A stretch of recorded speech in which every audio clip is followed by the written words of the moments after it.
مسیح یسوع میں آپ سب کی سلامتی ہو۔ خداوند آپ کو بہت برکت دے اور خداوند آپ کی فیملی و گھرانوں کے ساتھ ہو۔ میں پاسٹر نیر بھٹی فیصل آباد خوشپور پاکستان سے، خداوند آپ کو بہت برکت دے۔ میرے عزیزو، آج کا جو ہمارا مضمون ہے، جو ٹاپک ہے، وہ یہ ہے کہ بعض لوگ یہ کہتے ہیں کہ یسوع مسیح کو سجدہ کرنا روا نہیں۔ بہت ساری ایسی جماعتیں، بہت سارے ایسے نئے مذاہب آ چکے ہیں، بہت سارے ایسے لوگ ہیں جو اعتراض کرتے ہیں کہ ہم یسوع مسیح کو سجدہ کیوں کرتے ہیں۔ آج سجدے کے حوالے سے اور یسوع مسیح خدا ہے اس دعوے کو لیتے ہوئے اس کے تیسرے پارٹ کے ساتھ، تیسرے حصہ کے ساتھ میں حاضر ہوں۔ خداوند آپ کو بہت برکت دے۔ وقت کو ضائع کیے بغیر میں سب سے پہلے آپ سے ریکویسٹ کروں گا کہ پلیز اس چینل کو ضرور سبسکرائب کریں، لائک کریں، اپنے ویوز بھی دیں، کمنٹس بھی دیں تاکہ زیادہ بہتری آ سکے، اور زیادہ سے زیادہ اپنے دوستوں کے ساتھ، اپنے ریلیٹیوز کے ساتھ اس چینل کو شیئر کریں، اس ویڈیو کو شیئر کریں۔ خداوند آپ کو برکت دے۔ میرا آج کا جیسا کہ میں نے بتایا کہ مضمون یہ ہے کہ یسوع خدا ہے، اس کا تیسرا پارٹ، اور اس کے لیے سجدہ کے حوالہ سے جو میں نے ریفرنس جو لے کے آیا ہوں، اس کا پہلا ریفرنس مقدس متی کی معرفت لکھا گیا انجیلی بیان، اس کا دوسرا باب اور اس کی دوسری آیات مقدسہ میں سے ہم پڑھیں گے۔ اور مجوسی جب جاتے ہیں تو پھر مجوسیوں نے کہا یہودیوں کا بادشاہ جو پیدا ہوا ہے وہ کہاں ہے؟ پورب میں ہم اس کا ستارہ دیکھ کر اس کو سجدہ کرنے آئے ہیں۔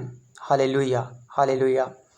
اب دیکھیں، یہ مجوسی جو ہیں یہ ستاروں کے علم سے واقف ہیں، تو چونکہ وہ ستاروں کے علم سے واقف ہیں اس لیے خدا نے ایک ستارے کی مدد سے، رہنمائی سے ان کو یسوع مسیح کے پاس بھیجا، اور انہوں نے جا کے ہیرودیس بادشاہ سے پوچھا کہ جو بادشاہ پیدا ہونے والا تھا وہ کہاں ہے؟ تو بادشاہ جو تھا وہ پریشان ہو گیا، حیران ہو گیا۔ خیر، یہ لمبی بات ہے، تو ہم اسی آیت کو لیتے ہوئے جب ہم نے پڑھا کہ انہوں نے کہا کہ ہم اسے سجدہ کرنے آئے ہیں، اور انہوں نے کیا بھی سجدہ۔ آگے چل کے ہم دیکھتے ہیں انہوں نے سجدہ کیا، اور پھر جو تحائف لائے تھے یعنی سونا، مر اور لبان یسوع مسیح کے آگے پیش کیا۔ اور سجدے کے حوالہ سے جو دوسرا ریفرنس میں پیش کرنے والا ہوں، متی کی انجیل، اس کا دوسرا باب، اس کی 8ویں آیات مقدسہ۔